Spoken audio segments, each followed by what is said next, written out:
No, pero tengo entendido y se nota por las caras de que hay varios que ya han salido aquí de estos años, ¿no? A ellos comentarles de que creo que es muy importante que vayan tomando en cuenta de que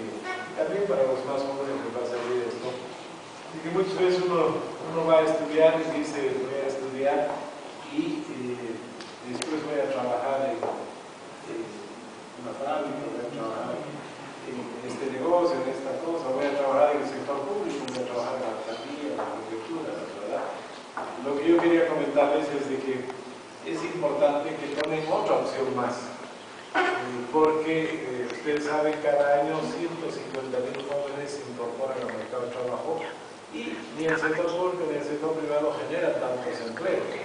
Entonces hay que ir pensando de que cuando uno termine hay otras opciones. Y esa otra opción que cada vez va a ser más importante es de poder hacer uno un negocio, de poder hacer lo que llaman ahora ser un emprendedor, hacer un emprendimiento, hacer una pequeña empresa.